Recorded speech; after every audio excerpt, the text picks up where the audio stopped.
Congress party పారిపోతూ ఉన్నది, ఎక్కడికక్కడ హామీలను అమలు చేయలేనటువంటి పరిస్థితి కనపడతా ఉన్నది. కాబట్టి మేము ఒకటే డిమాండ్ చేస్తూ ఉన్నాం, మాకు ఇచ్చిన మాటలు, ఆడబిడ్డలకు ఇచ్చిన మాటలు మీరు అల్కగా తీసుకోకండి, నిలబెట్టుకోండి. 2500 ఇవ్వండి, అదేవిధంగా పెన్షన్ పెంచండి, ఇంటికి 2 ఇస్తామన్నారు ఇవ్వండి, తులం బంగారం ఇవ్వండి, స్కూటీలు ఇవ్వండి. అన్నిటికన్నా మించి నేను పదే పదే ముఖ్యమంత్రి గారిని అడుగుతా ఉన్నా, మీరు ఫీ రియంబర్స్మెంట్ బంద్ చేస్తే ఆడబిడ్డలు అన్యాయం అయిపోతూ ఉన్నారు, ఆడబిడ్డలు చదువులు అనిపిస్తూ ఉన్నారు. ఫీ రియంబర్స్మెంట్ నిధులు కూడా పూర్తిగా విడుదల చేయాలి ఈ బడ్జెట్లో అని కోరుతా ఉన్నాను. Thank you.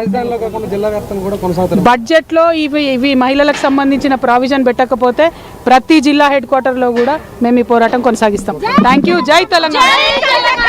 జాగృతి నుంచి లోపలికి వెళ్తా ఉన్నటువంటి సిచ్యువేషన్ ఉంది వినతి పత్రం ఇవ్వడానికి. కాకపోతే డిప్యూటీ సీఎం బట్టి విక్రమార్క ఎగ్జాక్ట్లీ కవిత జాగృతి టీం ఇక్కడికి రీచ్ అయ్యే కంటే ముందే ఇక్కడ నుంచి బట్టి విక్రమార్క బయలుదేరి వెళ్ళిపోయినటువంటి సిచ్యువేషన్ కనిపించింది. సో లోపలికి వెళ్తా ఉన్నారు.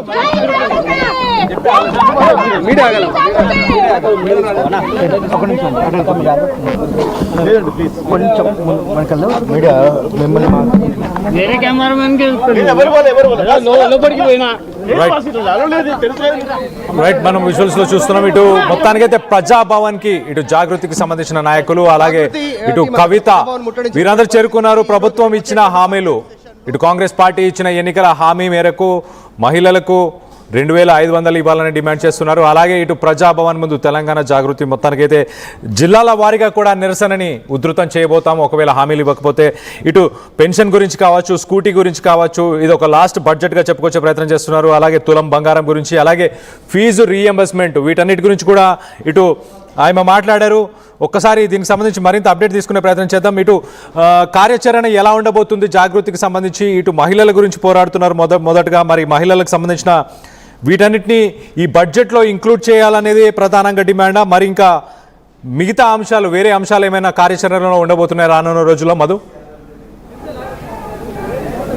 ఎగ్జాక్ట్ అంటే నిజంగా ఇచ్చేటువంటి సమయంలో, హామీలు ఇచ్చేటువంటి టైంలో బాండ్ పేపర్ పైన రాసి కాంగ్రెస్ పార్టీ ప్రచారం చేసింది, ఇంటింటికి తిరిగి మేము ఖచ్చితంగా హామీలు అమలు చేస్తామనేటువంటి. దాంట్లో మహిళలకు 2500 రూపాయల చేయూత సహాయం, ఆర్థిక సహాయం ప్రతి నెల ఆమె అకౌంట్లో, మహిళల అకౌంట్లో డైరెక్ట్గా ఆ బెనిఫిషరీ కింద అకౌంట్లో వేస్తామని చెప్పారు. అది ఇంతవరకు అమలు కాలేదు. కేవలం ఉచిత బస్సు మాత్రమే అమలు అవుతున్నటువంటి పరిస్థితి. ఇంకా మిగతా 4000 రూపాయల పెన్షన్, ఇంట్లో 2 ముసలి వాళ్ళు ఉంటే ఇద్దరికి కూడా 4000 రూపాయల పెన్షన్ ఇస్తామనేటువంటి హామీ, దాన్ని అమలు చేయాలి. అదంతా కూడా పెండింగ్ ఉంది. దాంతోపాటు స్కూటీలు ఇస్తామన్నారు. తర్వాత ఫీజు రియంబర్స్మెంట్ ఇవ్వట్లేదు. దానివల్ల మహిళలు, ముఖ్యంగా అమ్మాయిలు, అలా చదువు ఆగిపోతూ ఉంది వాళ్ళకి సంబంధించి. తర్వాత తులం బంగారం విషయంలో గతంలో, ఇప్పుడు మొన్న రీసెంట్గా మంత్రులు మాట్లాడారు, బంగారం రేటు పెరిగింది, ఇచ్చేటువంటి పరిస్థితి లేదు అనేటువంటి కాంగ్రెస్ పార్టీ నాయకులు మాట్లాడుతున్నారు. కాబట్టి ఇచ్చేటప్పుడు, హామీ ఇచ్చేటప్పుడు మర్చిపోయారా?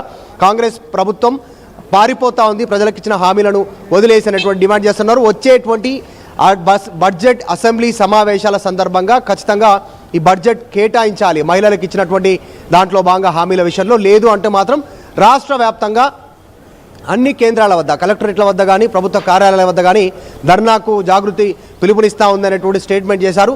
రేపు బడ్జెట్ సెషన్లో నిధులు కేటాయించకపోతే మళ్ళీ వచ్చేటువంటి సంవత్సరం బడ్జెట్, నెక్స్ట్ ఇయర్ బడ్జెట్ అంటే ఇప్పుడు ఆల్రెడీ 26, వచ్చేటువంటి 27 బడ్జెట్ సమావేశాల సందర్భంగా అది ఎన్నికల బడ్జెట్ అవుతుంది. అమలు చేసేటువంటి పరిస్థితి ఉండదు. తూతూ మంత్రంగా చేసి మళ్ళీ మోసం చేసే ప్రయత్నం చేస్తారు. కాబట్టి ఈ బడ్జెట్ సెషన్లోనే ఇస్తానన్నటువంటి హామీ 2500 మహిళలకు 4000 రూపాయల పెన్షను, తర్వాత వృద్ధాప్య పెన్షను, తర్వాత స్కూటీ మహిళలకు, అమ్మాయిలకు, తర్వాత తులం బంగారం కానీ, ఫీజు రియంబర్స్మెంట్కి సంబంధించి కానీ ఇవన్నీ నిధులు దాంట్లో కేటాయించాలి బడ్జెట్ సమావేశాలు అనేటువంటిది జాగృతి డిమాండ్ చేస్తూ ఉంది. అందులో భాగంగానే ప్రగతి భవన్ లోపలికి వెళ్ళారు. విజువల్స్ చూస్తూ ఉన్నాం. వీళ్ళంతా కూడా డిమాండ్ చేస్తూ లోపలికి వెళ్ళిపోయినటువంటి పరిస్థితి. వినతి పత్రం అందజేసి రిటర్న్ వస్తారు. రిటర్న్ వచ్చిన తర్వాత తదుపరి కార్యాచరణ జాగృతి అనౌన్స్మెంట్ చేసేటువంటి అవకాశం కనిపిస్తూ ఉంది. సో పెద్ద ఎత్తున శ్రేణులు, జాగృతి టీం ఇక్కడికి చేరుకున్నారు. దాదాపు 100ల సంఖ్యలో, దాదాపు 1000-1500 మంది వరకు కూడా ఇక్కడ కనిపించింది. మహిళలంతా కూడా అంటే వివిధ ప్రాంతాల నుంచి వస్తారు. ఇంకా కూడా కొంతమంది లోపలికి వెళ్తా ఉన్నటువంటి సిచ్యువేషన్, అప్లికేషన్స్తో వెళ్తా ఉన్నారు. ఎక్కడి నుంచి వచ్చారమ్మా? మీ డిమాండ్ ఏమొచ్చారు? అంబర్పేట పటేల్ నుంచి వచ్చామండి. ఓకే, ఏం పట్టుకొచ్చారంటే ఏం కావాలని వచ్చారు? అదే పెన్షన్, పెద్దవాళ్ళకి పెన్షన్ ఉంది మెయిన్, వాళ్ళకి ఆధారం. కోసము డబుల్ బెడ్రూమ్లు 6 పథకాలు ఇచ్చారు కదా, అందులో మాకు ఏవి అమలు కాలేదండి. యాక్చువల్గా మాకు కరెంట్ ఒకటి వచ్చింది సార్, కరెంట్ ఒకటి వచ్చింది, ఇంకేది రాలేదు. గ్యాస్ అన్నారు, గ్యాస్ రాలేదు. నమ్మకం ఉందా మరి? ఆల్రెడీ 2 ఏళ్ళు అవుతుంది కాంగ్రెస్ గవర్నమెంట్ వచ్చి. అదే పోరాడి అడగడామనే వచ్చాం, సీఎం ఆఫీస్కి ఎందుకు వచ్చాం, అందుకే వచ్చాం. ఆధ్వర్యంలో వచ్చినామండి, జాగృతి ఆధ్వర్యంలో వచ్చినాం మేము.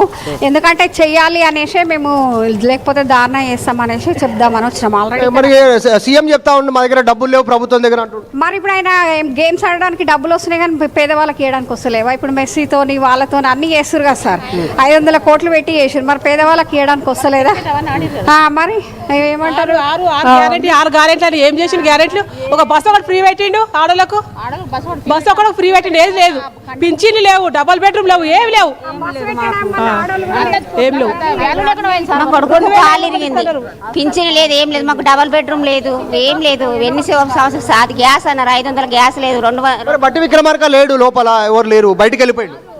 మరి వచ్చినాకనే తెలుస్తుంది కదా, మేము ఇప్పుడు అనేది ఆయన చూస్తాడు కదా టీవీలో, ఆయన చూసేనే తెలుసుకుంటాడు. మాకు ఇస్తాడని ఇవ్వాలి కదా, మరి డబల్ బెడ్రూమ్ అప్లికేషన్ పెట్టి 3 ఏళ్ళు అవుతుంది. ఇప్పుడు తులం బంగారం ఇస్తున్నారు కదా, తులం బంగారం ఇస్తున్నారు కదా, ఇప్పుడు ఇయ్యలేమో, రేట్ ఎక్కువైంది, తులం 1,00,000 దాటింది అంటారు. 2,500 ఇమ్మని ఇచ్చేటి గ్యారంటీ, 2,500 లేడీస్కి ఇస్తున్నారు, అవి ఇమ్మను. 2,500 పింఛన్లకి ఇమ్మను, పింఛన్ లేక 2,500 ఇమ్మను మాకు. 2 సంవత్సరాలు డబుల్ బెడ్రూమ్ లేదు మాకు. 2 సంవత్సరాలు మా ఆయన చచ్చిపోయి పింఛన్లు లేవు మాకు.